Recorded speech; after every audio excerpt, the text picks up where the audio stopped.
ज्ञानोबराय म्हणतात, काय ज्ञानोबरायचं वर्णन करावं, काय सांगू आता संताचे उपकार, काय वर्णन करावं, मज निरंतर जागविती संतांची संगत, संतांची सेवा, या गोष्टी अति मोलाच्या आहेत. ज्ञानोबरायची संगत, आपला मुद्दा संगत येऊन लांबला. ज्ञानोबरायची संगत एका रेड्याला घडली, तर आज रेड्याचं सुद्धा मंदिर आहे.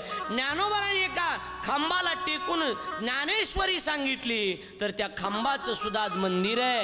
ही गोष्ट लिहून ठेवा, सामान्य नाही त्या गोष्टी. संगत करणा बडो की म्हणून चांगल्याची संगती करा बाबा, चांगल्याच्या सानिध्यात राहा, ज्ञानोबरायच्या सानिध्यात राहा. आम्ही आळंदीत राहणारा कुणी जरी साधक दिसला तरी त्याच्या पायावर लोटांगण घालतो. तो कसा आहे माहीत नाही, पण तो माऊलीच्या दरबारात राहतोय ना. म्हणून एक काळ असा होता महाराज की आळंदीचे महाराज येणार आहे म्हणलं की सगळं गाव त्यांच्या स्वागताला सज्ज असायचं. एक काळ होता, अरे चला कीर्तन आहे, कुठले महाराज आहेत, आळंदीचे महाराज आहेत, आळंदीचे महाराज आहे म्हणलं गाव गोळा व्हायला लागलं. आता गावाकडले बी आळंदीचं नाव टाकायले म्हणून कुणी जाय नाही गेलं. लक्षात आलं का नाही? काय करणार सांगा, कुठून आले तर आळंदीहून आलो म्हणायला लागले. त्याच्यामुळं आता ती किंमत राहिली नाही. नाही तर आळंदीचे महाराज म्हणलं, पंढरपूरचे महाराज म्हणलं की एक वेगळं वजन असायचं. होतं का नाही सांगा बरं, होतं का नाही? एक वेगळं वजन होतं ज्ञानोबरायच्या नावात. त्यांच्या गावाहून आलोत म्हणल्याच्या नंतर जो लोक आपल्या पायावर पाणी टाकत असतील, तर ज्ञानोबरायचं जीवन जर आपण ऐकलं, ज्ञानोबराय सारखं जर आपण जगलं, तर आपल्याला लोक नाही पायावर पाणी टाकायचे, पण देव मात्र तुमच्या पायावर लोटांगण घातल्याशिवाय राहणार नाही. ही ज्ञानोबरायची ताकद आहे, हा ज्ञानोबरायचा महिमा आहे. काय वैशिष्ट्य ज्ञानोबरायचं? जगाचं कल्याण व्हावं, जगाचं हित व्हावं, या एका तत्वावर ज्ञानोबरायांनी अनेक ग्रंथ समाजाला समर्पित केले. मला वाटतं ज्ञानोबराय जर झाले नसते ना, ज्ञानोबराय जर झाले नसते ना, तर ही ज्ञानेश्वरी आपल्याला मिळालीच नसती.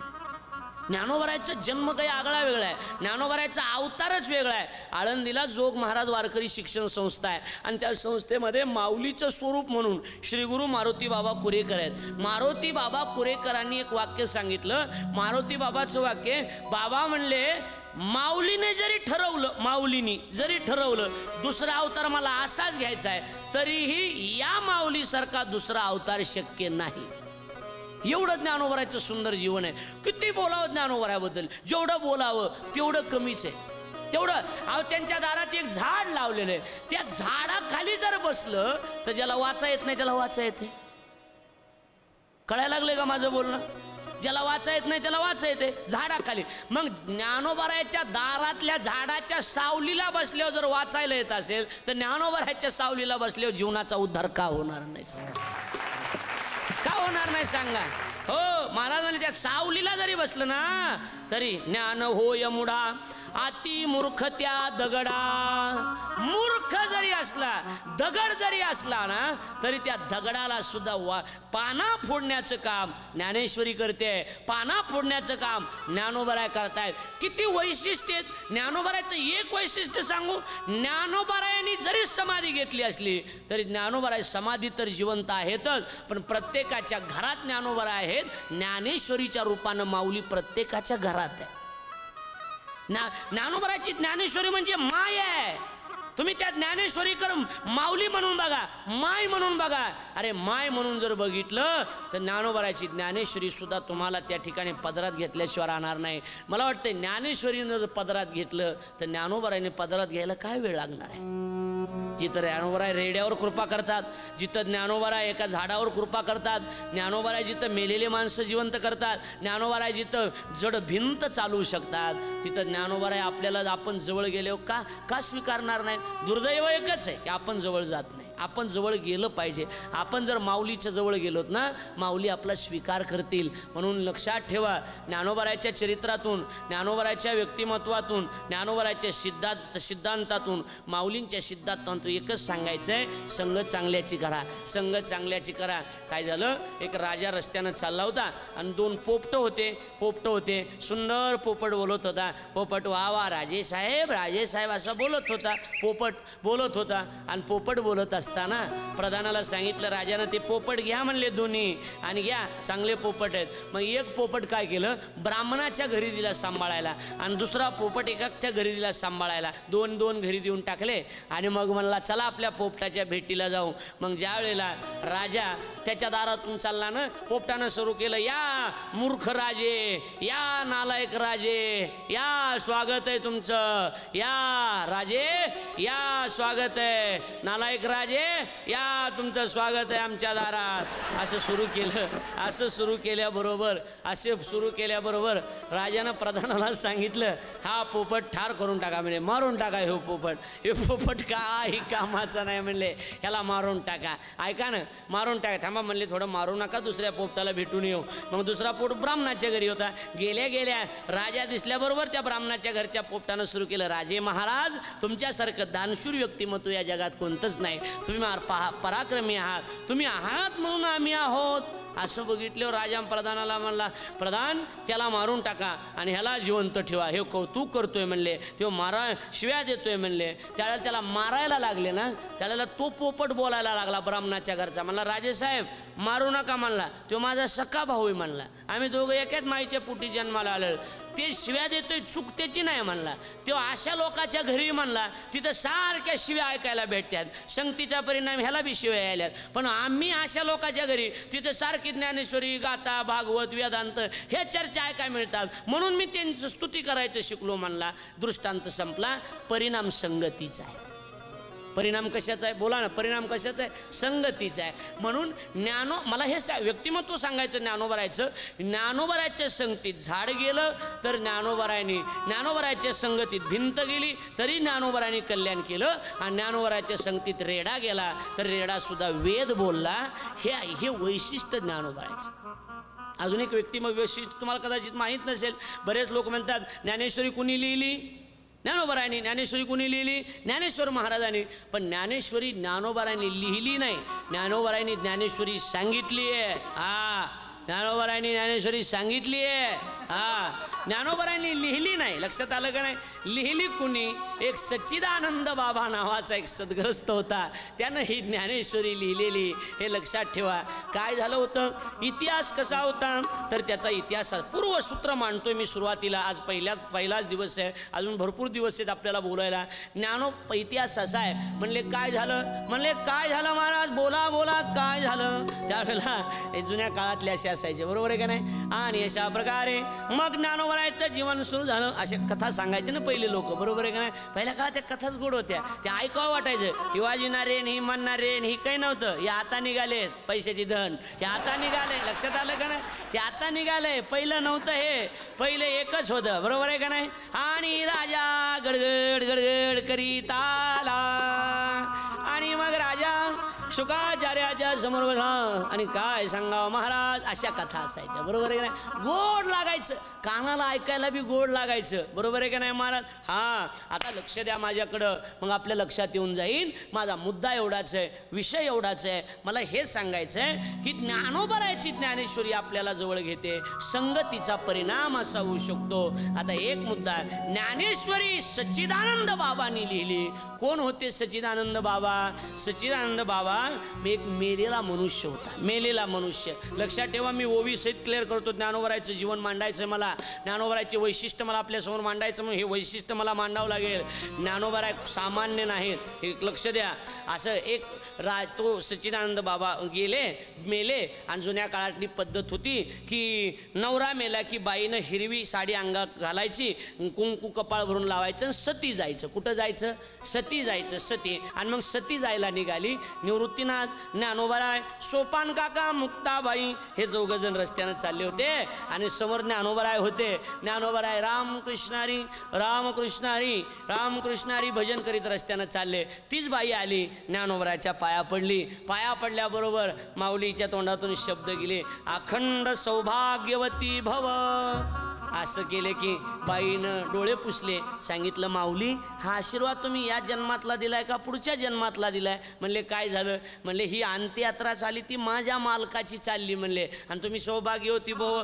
निवृत्तीनाथ शेजारी होते. म्हणले बाई शब्द गेला पुन्हा माघार घ्यायची नाही. एकदा शब्द टाकला की गेला, तोंडातून गेलेला शब्द मागं घ्यायचा नाही महाराज, अजिबात मागं घ्यायचं नाही. संतांच्या शब्दाला वजन होतं, संतांच्या शब्दाला ताकद होती. आता काय वजन राहिले का आपल्या शब्दाला? बरोबर आहे का नाही? आता मला एक जण म्हणला होता ना, तुम्ही बी भीत चालवून दाखवा बरं. माऊलीने भीत चालवली, तुम्ही मोटरसायकल तरी चालवा.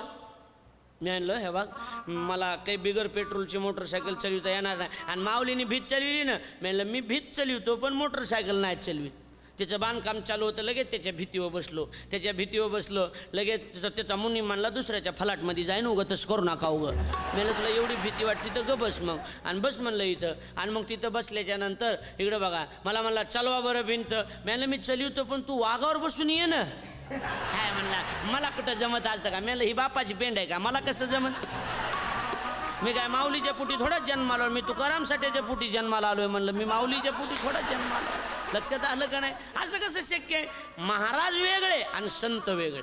ज्ञानोबा संत आहेत आणि त्यांच्या शब्दाचा प्रचार करणारे आम्ही महाराज आहेत.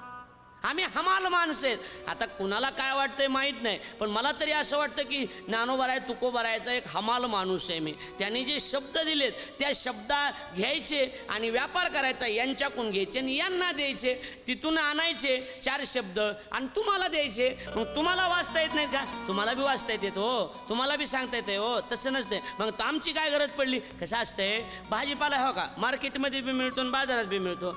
मुख्य मार्केटमध्ये गेलात की मग तिथं तुम्हाला 5 रुपये किलोनं आणि इकडे आलात की तुम्हाला 10 रुपये किलोनं. असं कसं काय? मग आता पहाटे उठायचं, कष्ट करायचं, तिथून आणायचं. मग आता आम्हाला ते कष्ट केलेलं असतं ना आम्ही, म्हणून आपलं थोडं लक्षात आलं का नाही? थोडं पहाटे उठून कष्ट करून आळंदीत राहून शिकून हे त्याच्यामुळं थोडं, बाकी काही नाही जास्त, पण उगं थोडं लक्षात आलं का नाही? इकडं लक्ष द्या, माझ्याकडे लक्ष द्या.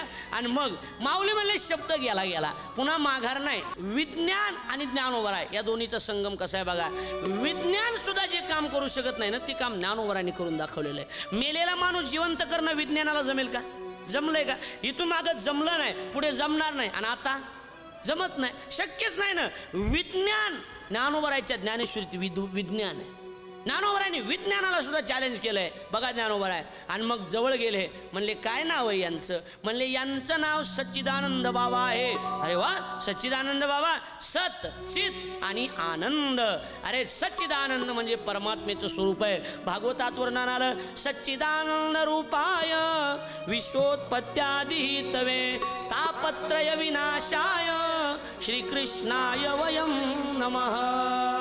म्हणजे सत चित आणि आनंद स्वरूप असे हे यांचं नाव आहे. सच्चिदानंद कधी मरत असतात का? पाठीवर थाप टाकली, उठा सच्चिदानंद बाबा, झोपीतून माणूस उठावा, असे सच्चिदानंद बाबा उठले. बरोबर आहे का नाही? सच्चिदानंद सच्चिदानंद. आणि जे बांधलं होतं ना, तटा तटा तुटती बंद, निळोबारायचं प्रमाण. नुसतं सच्चिदानंद सच्चिदानंद म्हणलं, तटा तटा तुटती बंद, बांधलेलं सुटलं, उठून बसले. ऐकायला तुम्ही? उठून बसले. उठून बसल्याच्या नंतर हात जोडले. माऊलीने विचारलं, आता नेमकं तुला काय करायचंय? म्हणले आता पप्याच्या मायच्या पुढून हलायचंच नाही. म्हणले आता आपला सच्चिदानंद बाबा असता तर म्हणला असता, आता कवा मरण येईन, जगून आलोय. माणसं ऑपरेशन जरी झालं एखाद्याचं ऑपरेशन तरी माणसं म्हणते आम्ही वरून आलोत वरून. आता मात्र घरातून हलायचं, प्रवास करायचा. त्याला म्हणलं ना, अण्णा चला कीर्तनला, बायपास झालेलं आहे, त्याच्यामुळे आम्हाला जमत नाही एवढं, गोळ्या खाऊन आराम करायचा आहे. आपला सच्चिदानंद बाबा म्हणला असता मला हलायचंच नाही ह्यांच्या पुढून. पण त्याच सच्चिदानंद बाबाने सांगितलं, उरले ते हरी तुम्हा समर्पण. इथंच आहे ना, उरले ते हरी तुम्हा समर्पण, राहिलेलं तुम्हाला समर्पित करतो. आणि मग माऊलीनी विचार केला. माऊली म्हणले मग आता काय करायचं? म्हणले तुम्ही माझ्यासोबत चला. माऊलीने त्याला सोबत घेतलं आणि सोबत घेऊन नेवाशाला बसले. म्हणले मी काही मुद्दे सांगतो, गुरुचे आशीर्वाद ते लिहून घे. आणि मग ज्ञानेश्वरी माऊलीनी सांगावी, सच्चिदानंद बाबांनी लिहून घ्यावी. ओवी घ्या. शेके 1212 तव टीका केली ज्ञानेश्वरे, सच्चिदानंद बाबा आदरे. बळजबरी नाही, आदरे लेखकू जहाला. बरेच लोक बळजबरीनं बसवावं लागते, बळजबरीनं आणावं लागते. बसा, ऐका, चला कीर्तनाला. बलात्कारे जरी अनिला कतेशी निद्रा घेलुडाशी टिकून या. बळच कीर्तनाला आणलं की मग ते खांब बघत आणि असं झोपत आहे. बरोबर आहे की नाही? हा, काही लोकांचा इच्छा नसताना परमार्थ आहे. हो, इच्छा नसताना परमार्थ आहे. काय करायचंय? इच्छा नसताना ज्यांचा परमार्थ आहे त्यांनी हिरीत उड्या टाकून जीव द्यावा. जगण्याचा अधिकार नाही. लक्षात आलं का नाही? काय करायचंय? इच्छा नसताना काही परमार्थिक माणसं जीवन जगतात. कशाला जगतात सांगा ना? काहीतरी परमार्थाची इच्छा असली पाहिजे. अरे धन मिळावं, धन मिळवणी कोटी, सवे नैरे लंगोटी, पाणी खाशी उदंड, अंती जाशी सुकल्या तोंड. आता पैशासाठी जगतात, पण एक दिवस सुकलेल्या तोंडानं तुम्हाला जावं लागणार आहे. हे लक्षात ठेवा. संतांसाठी जगा, ज्ञानोबरायासाठी जगा, त्यांच्या शब्दासाठी जगा. मला एक जण म्हणला, एवढा वेळ तुम्ही बोलतात, तुमची एनर्जी कुठून येते? म्हणलं, एनर्जी ज्ञानोबराय एनर्जी देतात. ही गोष्ट लक्षात. त्यांचं चरित्र, त्यांचं व्यक्तिमत्व, त्यांचे मुद्दे, त्यांचे सिद्धांत जर मला तुमच्या पुढे मांडायचे असतील, याचं बळ देणारा कोण असेल तर ज्ञानोबा आहे. ही लक्षात ठेवा.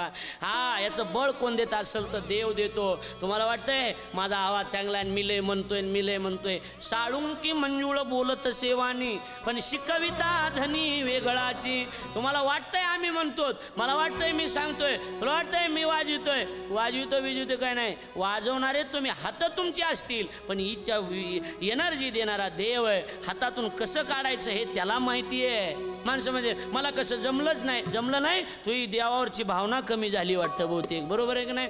तुझी देवावरची भावना कमी झाली, माऊलीवरची भावना कमी झाली की वाजविण्यास सुद्धा बोबडे बोल निघतात पुन्हा. हा, ऐका, त्याच्यामुळं ध्यानात ठेवायचं. तत्परता महत्वाची. वाजवण्यात असेल, गाण्यात असेल, कथेमध्ये असेल किंवा कीर्तनात असेल, तुम्ही जेवढी तत्परता त्या ज्ञानोबरायाच्या सेवेसाठी वापराल ना, तेवढी एनर्जी ज्ञानोबराय तुम्हाला दिल्याशिवाय राहणार नाही.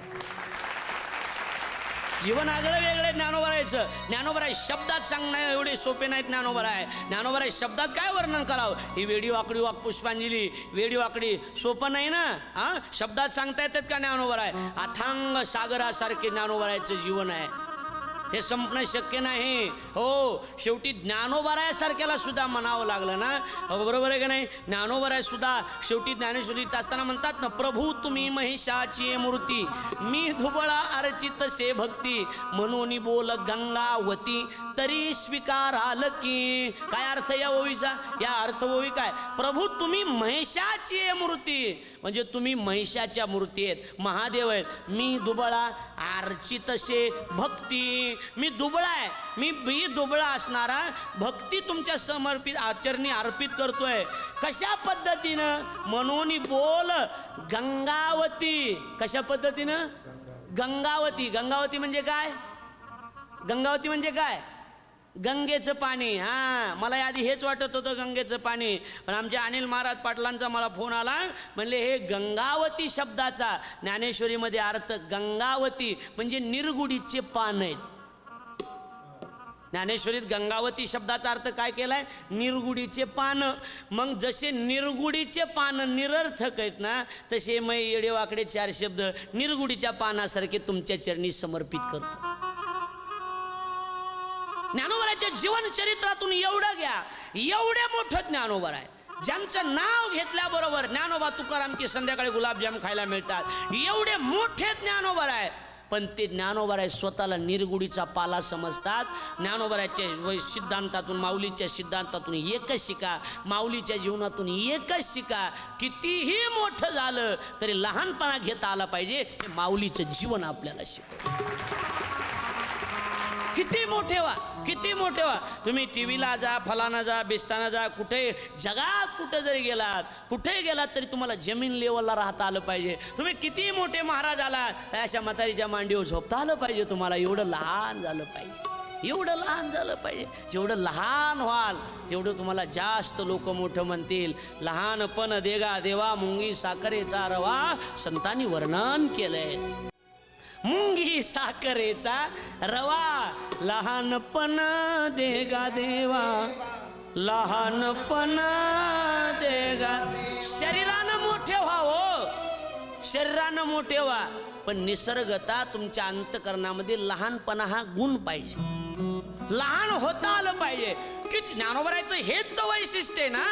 त्यांच्या जन्मोत्सवाच्या निमित्तानं आपण ज्ञानोबरायचं जीवन अनुभवतोय ना, तर हेच वैशिष्ट्य आहे. हे वैशिष्ट्य लिहून ठेवा. काय शिकवलं ज्ञानोबरायच्या त्या 750व्या जन्म सोहळा आम्ही जी टॉकीजला कथा ऐकली, काय शिकलो आम्ही? पहिली गोष्ट हे शिकून घ्या, ज्ञानोबरायांनी हे शिकवलं, तुम्ही जगात किती मोठे झालात तर तुम्ही लहान व्हायला शिका. तुम्ही लहान व्हायला शिका. तुम्ही स्वतःला जोपर्यंत मोठे म्हणता ना तोपर्यंत तुम्ही लहान आहात. ज्या दिवशी तुम्ही स्वतःला लहान म्हणायला सुरुवात केली ना, समजून चला आपण मोठे झालो म्हणून. अंतकरणामध्ये असं आलं पाहिजे. अंतकरणामध्ये कसं, आपण लई लहान आहेत, आपण लहान माणसं आहेत, आपलं काही त्यांच्या पुढं जमतंय का, आपण लहान आहेत, असं तुमच्या तोंडून भरत मला सारखं सारखं यायला लागलं ना, तुम्ही समजून चालायचं आता आपण परमार्थ करण्याच्या योग्यतेचे झालोत म्हणून. आता तो आणि जोपर्यंत हेच मानत आहे ना, नाही ना आपल्यासारखी कथा कोणाला जमत नाही. नाही लय महाराजाच्या कथा, पण आपली वेगळीच कथा आहे. नाही ना आपलं गायन वेगळंच आहे. आपल्यासारखं गायन आहे कोणाला. ही चाल मी तयार केली, मी ही काय लोकांची नाही. मी ही जी मुकडा आहे ना, हे मी ना मी मी मी मी तयार केलेलं नाही बाबा. आपल्या अगोदर कुणीतरी केलेला असतोय. लक्षात आलं का नाही? आणि ज्या दिवशी तुम्हाला हे कळलं ना, नाही नाही आपलं नाही बाबा, मोठ्यांचं ऐकलेलं आहे ते आपलं वाजवायचं नाही. हो अण्णा तुमचं वेगळंच आहे, माझं नाही हो, हे मोठ्याच आमच्या गुरुजींनी शिकविलेलं आहे ते आपलं वाजवायचं. असं तुमचं सारखं सारखं मनातून यायला लागलं, मनातून वरून नाही, मनातून यायला लागलं, समजून चालायचं आपण परमार्थ करण्याच्या लायकीचे झालोत. आताशी ज्ञानोबरायांनी जवळ घेतलंय कुठंतरी आपल्याला.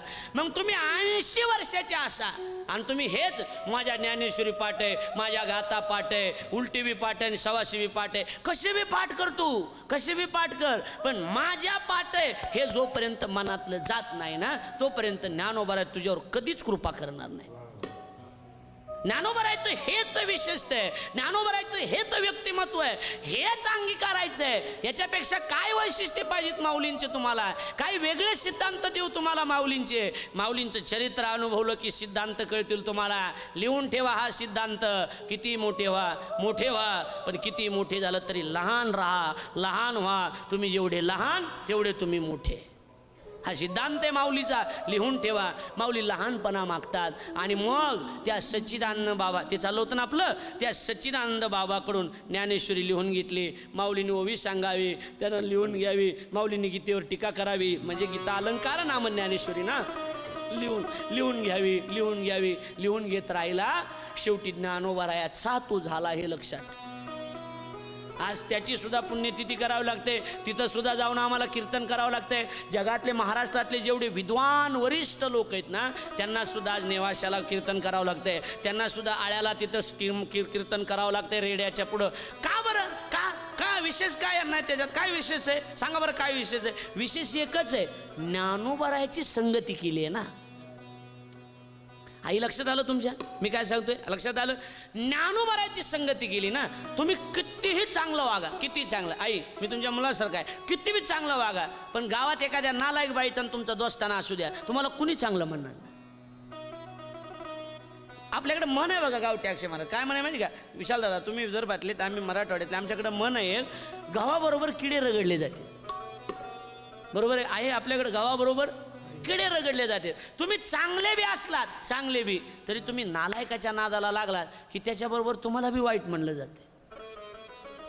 मला असं काय आहे बघा, बऱ्याचदा मी एक वाक्य सांगतो, बरेच लोक काय म्हणतात माहिती का, झाडाखाली झाड वाढत नसतं, झाडाखाली झाड वाढत नसतं. मी म्हणतो नका का वाढा ना, पण मोठं झाड बघून राहायचं, ऊन लागत नाही.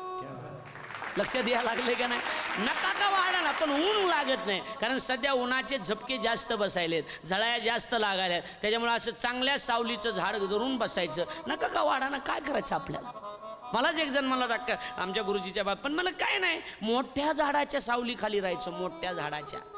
लक्षात आलं माझं बोलणं? आता बघा माझ्याकडे लक्ष द्या, म्हणजे लक्षात येईल तुमच्या. या रेड्यानं, या वेड्यानी, अनेक लोकांनी ज्ञानोबारायची साथ सोडली नाही, ज्ञानोबारायच्या संगतीत राहिले, तर ज्ञानोबारायच्या संगतीत राहून ज्ञानोबारायसारखे झाले. एक मुद्दा झाला. दुसरं एक वैशिष्ट्य सांगतो. ज्ञानोबारायचा दुसरा एक सिद्धांत लिहून ठेवा. ज्ञानोबाराय एवढे मोठे झाले, ज्ञानोबारायला एवढा लोकांनी त्रास दिला, माऊलीला किती त्रास दिला. जगात माऊलीला त्रास एवढा झाला तेवढा कुणाला झाला नाही. बऱ्याचदा एवढा त्रास की जास्त सगळ्या जगात सगळ्यात जास्त त्रास झाला. उदाहरण माऊलीचं द्यावं लागतंय. तुम्हाला लई त्रास आहे हो, पण माऊली एवढा तर नाही ना. तुमच्या लक्षात आलं नसेल मी काय म्हणतोय. अलग लक्षात. लई त्रास झाला आम्हाला, लोकांना लई त्रास दिला. उदाहरण देतात. माऊली एवढा तर नाही ना, तेवढा त्रास माऊलीला झालेला. तुमच्या लक्षात तर झालं नाही. दृष्ट उदाहरण ज्ञानोबारायचं द्यावं लागतंय. किती त्रास झाला असं विचार करा ना. पण वैशिष्ट्य पण वैशिष्ट्य लिहून ठेवा. वैशिष्ट्य लिहून ठेवा. एवढाही माऊलीला त्रास झाला. ज्यावेळेला निवृत्तीनाथाकडे मागणं मागायला सुरू केलं ना, तेव्हा आपल्या येऊन नाही म्हणले त्याचा नंबर ब्लॅकलिस्टमध्ये टाकून द्या आता, त्याला बोलायचंच नाही, त्यानं मोहले वाटोळं केलंय. नाही नाही नाही नाही नाही नाही ज्ञानोबारायचं ओवी ऐकून ठेवा. पसायदानातली, जे खळांची व्यंकटी सांडो. खळ मरो नाही, खळाचं वाटलो हो नाही. जी खळ लोक आहेत ना, ह्यांच्यातला खळपणा निघून गेला पाहिजे. मला वाटतं ही आचरणाला काय हरकत आहे. त्यांच्या जन्मोत्सवाच्या निमित्तानं आपण हे घरी घेऊन जायला काय हरकत आहे. एखादा मनुष्य जर वाईट असेल, आपल्याला त्याचा राग येत असेल, तर देवाकडे विनंती करा, देवा याला काहीच होऊ देऊ नको बाबा. याच्यातला वाईट गुण तेवढा निघून गेला पाहिजे. वाईट गुण, कारण आम्ही नेहमी सांग, माणूस या जगात कोणताच वाईट नसतो, त्याच्यावर आलेली वेळ वाईट असते. कळते माझं बोलणं. त्याच्यावर आलेली वेळ वाईट असते. एक ना एक दिवस वेळ निघून जात असते, पण वाईट वेळेला बदललेली माणसं मात्र कधीच विसरत नसतात. आणि ते विसरायचेही नसतात. मला वाटते ते भरत महाराज ते विसरायचेही नसतात. वाईट वेळेला बदललेली माणसं ते लक्षातच ठेवायचे असतात. आणि ज्यांनी आपल्याला त्रास दिला त्यांना जर पुन्हा आपण जवळ घेत असू, तर ज्ञानोबारायचा सिद्धांत आहे. ज्ञानोबाराय म्हणतात, त्याच्याबरोबर तू सुद्धा नरकाला जाणार, तुला सुद्धा नरकाला जावं. त्यांना कधी जागा, त्यांचं वाईट हो हा विचार मनात नसतानायचा. त्यांचं वाटुळं हो, देवाने त्यांचं भलं करो, पण आपल्या संगतीत पुन्हा ती नको. आपल्याकडे गावठी म्हण सांगू, गावठी सांगू, गावठी. अहो, दूध पोळाल्याच्या नंतर ताक फुकून प्यावं लागतंय. फुकून प्यावं लागतंय ताक. असं कसं जमेल सांगा ना, असं कसं जमेल. ज्ञानोबारायकडून हे शिकायचं आहे. ज्ञानोबारायने हे शिकवलंय. मला एवढा लोकांनी त्रास दिला, पण ज्यांनी त्रास दिला ना, त्यांच्यावर सुद्धा कृपा माझ्या माऊलीनं केली आहे. काय विशेष आहे. मला वाटतं होतं मी विनंती करणार आहे जी टॉकी चॅनलला की मला महिनाभर एक विषय द्या, महिनाभर त्याच्यावर बोलू द्या. मला ज्ञानेश्वर माऊली या शब्दावर महिनाभर बोलावं, एवढं सुंदर चरित्र आहे. किती कृपा आहे त्यांची सांगा ना, किती कृपा आहे त्यांची. वर्णन करत असताना असं म्हटलंय, जयाची द्वारी सोन्याचा पिंपळ, अंगी ऐशे बळ रेढा बोले. सांगू याची विशेषता सांगू. एवढं बळ त्यांच्याकडे ना, एवढं बळ त्यांच्याकडे सामान्य, आणि ते स्वतःला निर्गुडीचा पाला समजतात. म्हणून बोल गंगावती स्वीकाराल की. आणि आपल्याला काय येते, आपल्याला काय एकट नक्ती बायको आहे आपल्याला. हा, एकट नक्ती बायको, ती अशी तिरकट बघती अशी, आणि तरी माणूस तिलाच नटतो. माया बायकोसारखी जगात बायकोच नाही.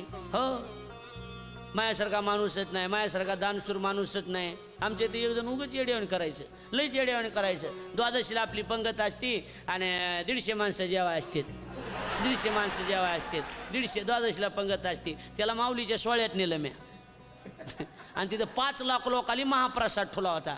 मी म्हणलं ह्यानी 5 लाख लोकाला, तेवढ्यात मी म्हणलं आमचे, मला गबास उगा, गबास आपलं काढ नको, गबास उगा. नाही म्हणलं हे आमचे सकारामता द्या, ह्यानी 150 गपरा उगा, आपलं काढ नको, मला इथं 5 लाख करू, आपलं कुठं मांडायला. सगळ्याची जिरवतात ज्ञानोबाराय, सगळ्याची, हे लक्षात ठेवा. ज्ञानोबारायचा पालखी सोहळा आहे. ज्ञानोबारायच्या पालखी सोहळ्यात गेलं की ज्ञानोबारायचं जीवन कळतं काय ते.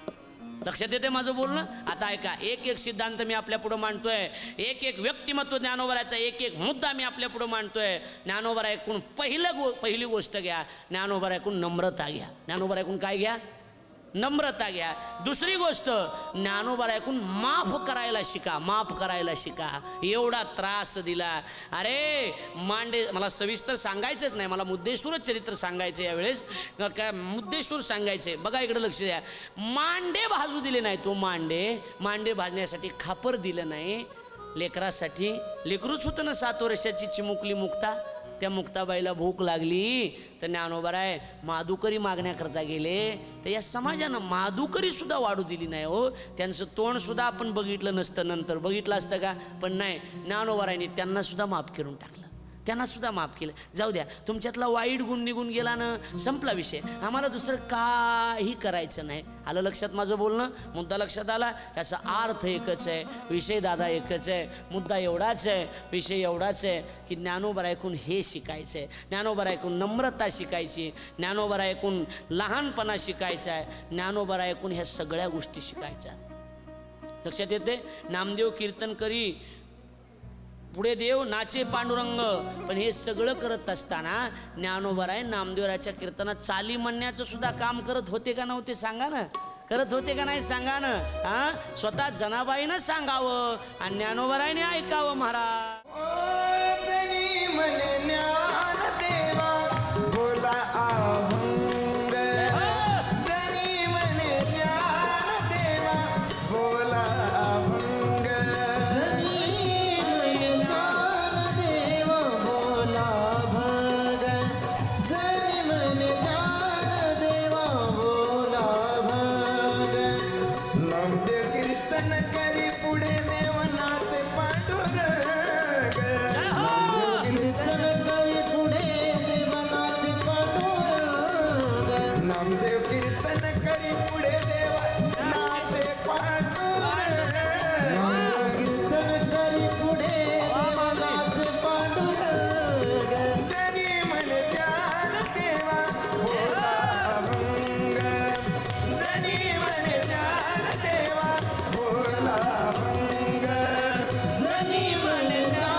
करी पुढे देव नाचे पांडुरंग, जनी म्हणे ज्ञानदेवा बोला अभंग. अहो मला सांगा एक गोष्ट, इकडे सांगा, आपल्यातली गोष्ट सांगा. एखादा महाराजाचं जर कीर्तन असलं आणि तो जर कीर्तनकार असला तर त्याला टाळ घेऊन उभा राहायची बी लाज वाटते ना. अहो म्हणलं दाजी टाळ घ्या, मी महाराज आहे. तू महाराज आहेत आणि बाकीचे का पोतराज आहेत का कोण आहेत नेमके? मी म्हणलं दाजी चाल म्हणा. नाही नाही मी महाराज आहे. आता चाली कुणी म्हणायचे असतात? महाराजांनीच म्हणायचे असतात ना. बऱ्याचदा लाज वाटते टाळ घेऊन उभा राहायची. खाली बसतात का नाही सांगा? चाल म्हणा, नाही अहो येते तुम्हाला, नाही नाही हायत माणसं, अजिबात नाही, चुकीची गोष्ट आहे. ज्ञानोबाराय नामदेवरायच्या कीर्तनात टाळ घेऊन उभे राहायचे आणि अभंग म्हणायचे. हा अधिकार माझ्या माऊलीचा. किती जरी बोललं तरी शब्द अपुरे पडतील. माझ्या माऊलीचं वर्णन करायला आलंय तुमच्या लक्षात. नम्रता हा एक गुण माऊलीचा घ्या, हा एक गुण माऊलीचा घ्या. उदारता हा एक गुण माऊलीचा घ्या. उदारता, किती उदार ज्ञानोबाराय, किती उदार ज्ञानोबाराय. ज्ञानोबारायचं उदाराच्या बाबतीत बोलत असताना ज्ञानदेव जसा उदार आहे ना, तसे ज्ञानोबाराय सुद्धा किती उदार. कृपाळू उदार माझा ज्ञानेश्वर, कृपाळू उदार माझा ज्ञानेश्वर, कृपाळू उदार माझा ज्ञानेश्वर, कृपाळू उदार माझा ज्ञानेश्वर.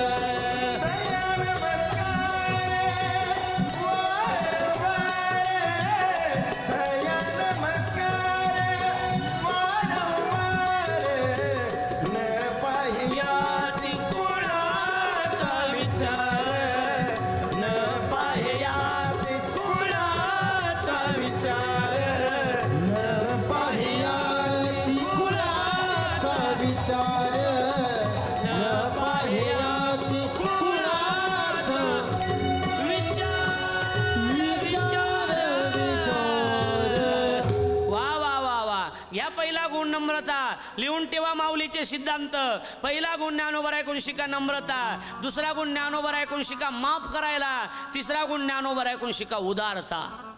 काय शिकायचं ज्ञानोबराच्या जीवनातून? लिहा उदारता हा गुण माऊलीचा लिहून घ्या. किती उदार, कृपाळू उदार माझा ज्ञानेश्वर. ज्ञानोबा किती उदार, किती उदार. सगळ्या जातीमध्ये एक एक संत माऊलींनी निर्माण केले. किती उदार ज्ञानोबा आहे. अजिबात नाही ज्ञानोबारांनी कशाचाच विचार केला नाही. जरा धाडस करून बोलतो, जरा माफी मागून बोलतो. सप्ताह करायचा म्हणलं तरी आपल्या जातीचे महाराजांना असं म्हणणाऱ्या लोकांनी ज्ञानोबा ऐकून ही उदारता शिकली पाहिजे. न पाहे याती कुळाचा विचार.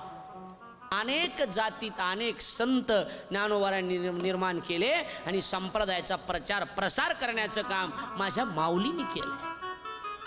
आज कुठेतरी टाळं वाजत आहेत, आज कुठेतरी भजन होतंय, आज कुठेतरी धर्म आहे, आज कुठेतरी दान धर्म आहे, आज कुठेतरी श्रद्धा राहिली, कुठेतरी विश्वास आहे, कुठेतरी लोक नतमस्तक व्हायला लागलेत ना. त्याच्या पाठीमागं माऊलींची कृपा आहे, माऊलींची कृपा आहे. आज कुठंतरी लोक नतमस्तक व्हायला लागलेत, कुणाचं तरी ऐकायला लागलेत. नाही तर 5-5 मिनिटाला लोक बदलायला लागलेत. आज 5-5 मिनिटाला बदलायलेत का नाही लोक सांगा? तरीही तरीही तरीही ज्ञानोबारायचं जीवन काही आगळं वेगळं, ही गोष्ट लक्षात ठेवा. माऊली माऊली आहे. माऊलीबद्दल जेवढं बोलावं ना, डोळ्यात झाकून बोललं तरी कमी पडणार नाही. एवढं ज्ञानोबारायचं जीवनचरित्र अगाध आहे. माझ्या तर पुढं माऊली आले की डोळे बंद होतात. ज्ञानोबारायचं जीवन डोळ्यासमोर आलं की डोळे बंद होतात. एवढं आगळं वेगळं जीवन ज्ञानोबारायचं हे लक्षात ठेवा. म्हणून ज्ञानोबारायच्या जीवनाशी आपलं जीवन कधी लावू नका. जीवनाचा ताळमेळ कधी लागणार नाही. आपलं जीवन वेगळं आहे आणि माऊलीचं जीवन वेगळं आहे. उदारता लक्षात घ्या. उदारता हा गुण माझ्या माऊलीकडून शिका. केलं नाही माप ज्ञानोबारायने? केलं नाही का सांगा बरं महाराज? केलं ना. हां, ज्यांनी त्रास दिला ना, विसोबा काकानं ज्ञानोबाराच्या कानाखाली चापट मारली, पण त्याच विसोबाला सुद्धा माऊलीने पायाजवळ घेतलं ना. घेतलं ना पायाजवळ? सांगा. हां, सांगू. त्याच काळामध्ये माऊलीला त्याच आळंदीतल्या लोकांनी त्रास दिला, पण आज त्याच लोकाला ज्ञानोबारायामुळं ओळख आहे. ज्ञानोबारायामुळं ओळख आहे. आज ज्ञानोबारायांनी जर भिक्षा मागितली नसती, मधुकरी मागितली नसती, तर आमच्यासारखे महाराज तयारच झाले नसते. काय आळंदीचे उपकार येतो, काय आळंदी परिसराचे उपकार येतो. आम्ही तर आळंदीचे उपकार, आळंदी परिसराचे उपकार कधीच विसरू शकत नाही. कारण त्यांनी भाकरी दिल्या म्हणून आम्ही महाराज झालोत. आम्हाला बऱ्याचदा अन्न दुर्दैव कधी कधी की बऱ्याच लोकांच्या, महाराज लोकांच्या सुद्धा ताटं बघितली तर तसे ढकलून देतात. अहो ते अन्न किती वायाला घालवतात. आम्ही कधी अन्न वायाला जाऊ देत नाही. त्याचं इथं बसलेले सगळे असतील आमची महाराज मंडळी, त्याचं कारण आहे आम्हाला अन्नच मिळत नव्हतं, भाकरच मिळत नव्हती हो. ज्ञानोबारायचे 4 शब्द पाठ केले, तो लोक ताट भरून जेवायला द्यायला लागलेत. त्याच्यामुळं बाबा अपमान होऊ देऊ नका. माऊलीने आत्ता कृपा केली आहे, पण कधी आपल्यावर अवकृपा होईल त्या अन्नाची हे सांगता येणार नाही. ज्ञानोबारांनी हे शिकवलंय. ज्ञानेश्वर असा एकही प्रश्न नाही, असं प्रश्न नाही त्याचं उत्तर ज्ञानोबारांनी ज्ञानेश्वरी दिलं नाही. त्यांच्या जीवनातून, त्यांच्या वैशिष्ट्यातून, त्यांच्या सिद्धांतातून आपल्या जीवनातले सगळे मार्ग मोकळे होण्याचं एकमेव ठिकाण म्हणजे आळंदीचे ज्ञानोबा आहेत. जीवनातले सगळे मार्ग मोकळे होतात. दुःख, टेन्शन, किती जरी तुम्ही डिप्रेशनमध्ये गेला असलात तरी ज्ञानोबारायच्या समाधीचं दर्शन घ्या, ज्ञानोबारायला आठवा, ज्ञानोबारायचं जीवन आपल्या डोळ्यासमोर घ्या. लोकांनी त्रास दिला ना अण्णा, लोकांनी त्रास दिला ना, त्या दिवशी आपल्याला असं वाटतंय की आता हे जीवन संपवून टाकायचं, नको जगायला. काय करायचं, एवढे लोक त्रास द्यायला लागलात. माझं त्या सगळ्या टेन्शन घेणाऱ्या लोकांना माझं सांगणं आहे झीच्या माध्यमातून, तुम्ही टेन्शनमध्ये आहात, डिप्रेशनमध्ये आहात, माझा एवढा सल्ला लेकराचा लिहून ठेवा. ज्या वेळेला तुम्हाला टेन्शन येईल त्या वेळेला ज्ञानोबारायचं चरित्र डोळ्यासमोर घ्या. ज्ञानोबा तुम्हाला रस्ता दाखवल्याशिवाय राहणार. अंतकरण असं सांगेन. ज्ञानोबारायचं चरित्र काय कायची कथा माऊलीची का या ठिकाणी या सकाळच्या 7:30 ते 9:30 एखादा चित्रपट दाखवता आला असता, या चित्रपटाला त्याच्यापेक्षा TRP मिळाली असती. पण आम्ही माऊलीची कथा का दाखवतो? माऊलीला 750 वर्ष झाले ना. आमचं सांगणं एकच आहे, जे दुःखी आहेत, जे टेन्शन मध्ये आहेत, त्यांनी जर हे चरित्र आजपासून 10 दिवस टीव्हीच्या समोर बसून ऐकलं ना, तुमचं कसलंही टेन्शन असू द्या, ते दूर झाल्याशिवाय राहणार नाही. हे ज्ञानोबाराचं सिद्धांत. आगळं वेगळं व्यक्तिमत्व ज्ञानोबारायचं आहे, आगळं वेगळं जीवन ज्ञानोबारायचं आहे. जेवढं बोलावं माऊलीच्या संदर्भानं तेवढं कमी पडेल, असं ज्ञानोबारायचं जीवन आहे. एखाद्या ज्ञान या शब्दावर महिनाभर बोलावं, माऊली या मुद्द्यावर वर्षभर बोलावं, असलं जीवन आहे माऊलीचं. डोकं बंद पडेल माऊलीचं चरित्र वाचलं, डोकं बंद पडेल ज्ञानोबाराची ज्ञानेश्वरी वाचली. आमच्या नामदेवरांनी तर जाहीर केलं, नाही ज्ञानेश्वरी कळू द्या, एक तरी ओवी अनुभवावी. ज्ञानोबाराची एक ज्ञानेश्वरीतली ओवी जर आपल्याला समजली, अण्णा एक ओवी समजू द्या, आपल्या आयुष्याचं कल्याण झाल्याशिवाय राहणार नाही. कल्याण असलं जीवन माझ्या माऊलीचं. एका ओवीनं जर मनुष्याचं जीवन बदलत असेल, मला वाटतं 9034 ओव्या ज्ञानेश्वरीत आहेत, 27-28 अभंग हरिपाठात आहेत. मला वाटतं अमृत अनुभव वेगळा आहे. त्याचप्रमाणे सगळे हे ग्रंथ वेगळे, चांगदेव 65 वेगळी आहे, अनेक गाथा वेगळा आहे. हे आगळे वेगळे ग्रंथ ज्ञानोबारांनी या समाजाला प्रतिपादन केले आणि ज्ञानोबाराचे जीवन धन्य केलं. का ज्ञानोबाराचा जन्मोत्सव सोहळा साजरा करावा लागतो? का ज्ञानोबाराच्या 750व्या सोहळ्याच्या निमित्त आम्हाला कथा करावी लागते? महाराष्ट्रभर माऊलीचा सोहळा का साजरा होतोय? का होतोय? त्याचं कारण त्यांचं जीवन हे नेहमी दुसऱ्यासाठी होतं, असं माऊलींचं जीवन होतं. त्या माऊलींच्या जीवनावर अनेक पद्धतीनं प्रकाश टाकणार आहोत. पण आता आजचा भाग थांबून उद्याच्या भागामध्ये अजून माऊलीचे चरित्र आपण पाहणार आहोत. तत्पूर्वी सगळ्यांनी मोठ्या प्रेमाने एकदा टाळी वाजून माऊलीचं भजन करावं. ज्ञानदेव तुकाराम, ज्ञानदेव तुकाराम, ज्ञानदेव तुकाराम, ज्ञानदेव तुकाराम, ज्ञानदेव तुकाराम, ज्ञानदेव तुकाराम, ज्ञानदेव तुकाराम, ज्ञानदेव तुकाराम, ज्ञानदेव तुकाराम, ज्ञानदेव तुकाराम, ज्ञानदेव तुकाराम, ज्ञानदेव तुकाराम. माऊली ज्ञानेश्वर महाराज की जय, गोपाल कृष्ण भगवान की जय.